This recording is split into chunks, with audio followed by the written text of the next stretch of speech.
Hey guys, welcome back.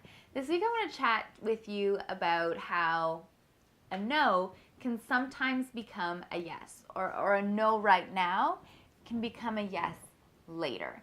And what I mean by that is that sometimes we don't necessarily understand why a relationship will dissolve, or a professional opportunity gets taken away, and it's hurtful and it's devastating when we hear that no. But often it just means that there's a bigger yes waiting for you. There's something else that is even better than this opportunity, or even better than this relationship, that you have to be open to receive. And if you're still stuck in the old relationship, or if you're still in that old job, you're not going to be open and aware to receive it.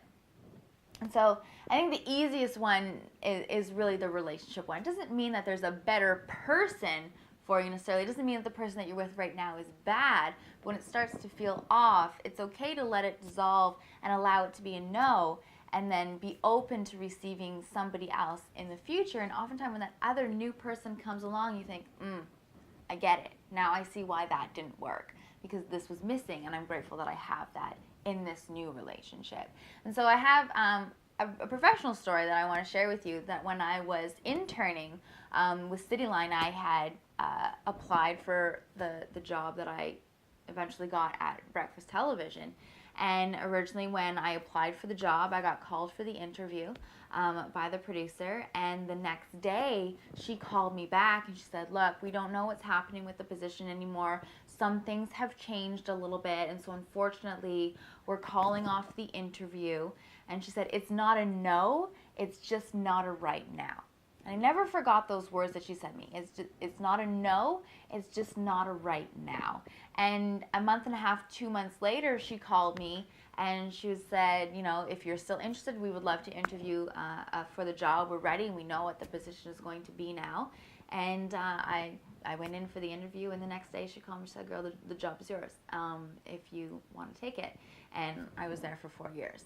So that no right now gave me the opportunity to go back to another full-time job, get a little bit of money, and clear my head a little bit, and really think about what it was that I wanted, so that when that yes came along, I was so sure in my core that that's exactly where I was supposed to be in that moment. Same thing with relationships. I will never forget ever the feeling I got the first time that I met my very first boyfriend, my very first high school boyfriend, or my only high school boyfriend.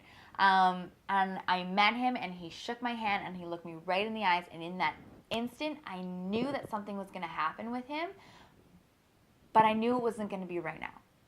And 6 months went by before he ever called me and asked me out. But it was just that knowing that, even though when I say goodbye tonight, I'm maybe not going to see him for a very long time. I have no idea what's going to happen with this person, but I know something is going to happen to this person. And it's having faith when no can eventually become something bigger, something better, something greater. So this week, look at the no's that maybe you've had in the last little while, and how they might have rocked you, kind of taken you out and brought a lot of pain or discomfort, just discouragement in your life. And how can you change your perception around it and allow it to become an eventual yes? Okay, so how can you turn your no's into a yes?